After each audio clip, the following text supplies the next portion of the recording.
Alan Ladd was once one of Hollywood's brightest stars, a leading man with a quiet intensity and a chiseled face that graced the silver screen in iconic films like Shane, This Gun for Hire, and The Blue Dahlia. In the 1940s and early 1950s, Ladd captivated audiences with his stoic charisma and his ability to portray emotionally complex men without ever seeming overwrought. But behind the calm exterior of this soft-spoken star was a deep well of pain, trauma, and a darkness that Hollywood was all too happy to ignore until it became impossible to hide. Alan Ladd's fall from grace wasn't sudden, but it was tragic. And the truth about what really happened to him is far more haunting than the glamorous studio system ever wanted fans to know. Born in 1913 in Hot Springs, Arkansas, Ladd's life was troubled from the start. His father died when he was 4. And his mother struggled with poverty, forcing Ladd to work from a very young age. At school, he was small, quiet, and often bullied, traits that stayed with him long into adulthood.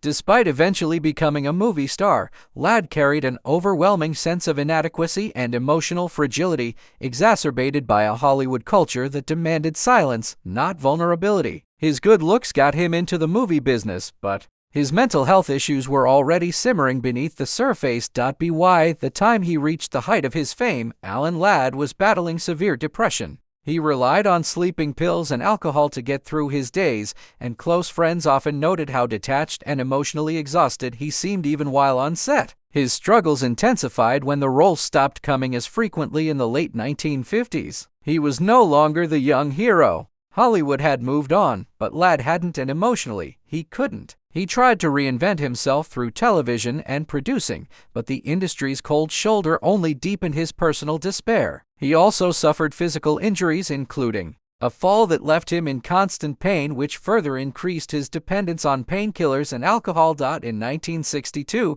Alan Ladd was found unconscious from an overdose but survived. At the time, it was reported as accidental. Less than 2 years later, on January 29, 1964, he was found dead in his home in Palm Springs. He was only 50 years old. The official cause of death was a combination of alcohol, sedatives, and tranquilizers. While it was labeled an accidental overdose, many close to him believed it was suicide. After decades of pushing his pain into the shadows, Alan Ladd's quiet death was the final act in a life filled with silent suffering.